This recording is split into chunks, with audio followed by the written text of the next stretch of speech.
Good day, grade 12, UMS students of Maximo T. Hernandez Memorial Integrated High School. Welcome again to our creative writing class. For today's lesson, we are going to study about the elements of prose. To begin with, we have setting. When we say setting, this is the time and location in which a story takes place. It answers the questions when and where. And setting could focus on four aspects. First, place. When we say place, it is the geographical location. Second, the time. So it answers the questions when is the story take place. Third, we have weather conditions. Is it rainy? Is it sunny? Is it stormy? Etc. D, social conditions. So what is the daily life of the characters be like? And lastly, the mood or atmosphere. When we say mood or atmosphere, it tells us about the feeling created at the beginning of the story. The second element of prose is character. So when we say character, these are the people who take part in the story. This could be individuals that do the action in the story, the representation of a person in the story, the person in a work of fiction, or it could also be the characteristics of a person. Examples of characters in different stories that we have are Malakas and Maganda, Daedalus and Icarus, Orpheus, Arachne. We also have Ang Koneho at Pagong. So it means that it's not only a person who is considered as a character.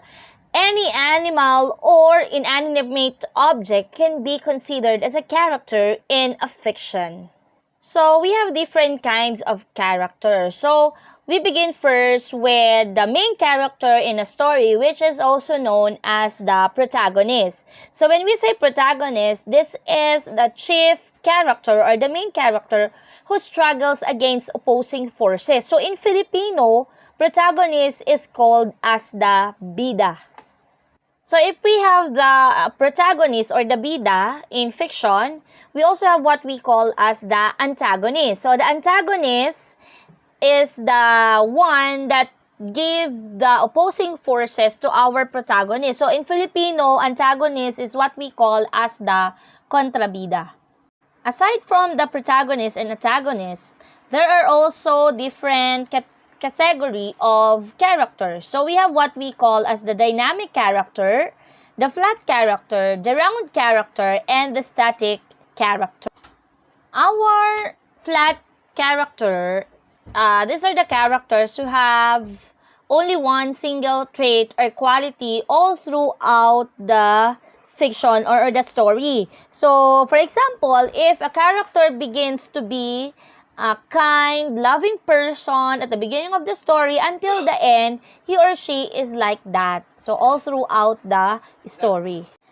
The second, the dynamic character. So, this is a character whose attitudes and values are affected by the events in the story. So, meaning, the character or the attributes of this character changes once an event occurred in a story. So also we can call him a changing character. So this is the opposite of the flat character. The third one is what we call as the round character. So a multi-dimensional or a complex character. So meaning this is similar with a dynamic character whose attitude and values are changing depending on the events in the story. And then the last one is what we call as the static character.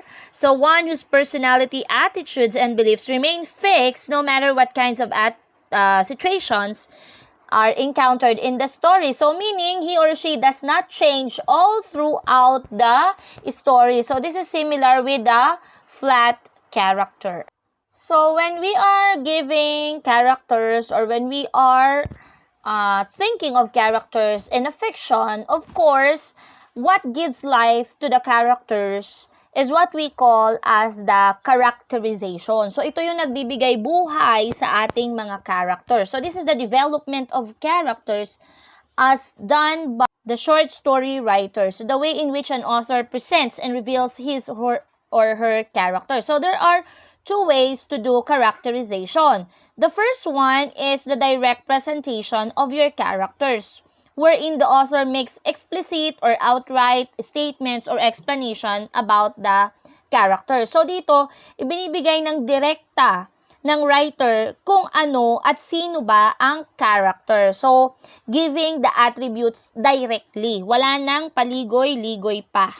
So, just like in the example, as the years passed, Makato grew tall and handsome. So, directly binigay na ni writer that Makato is tall and handsome.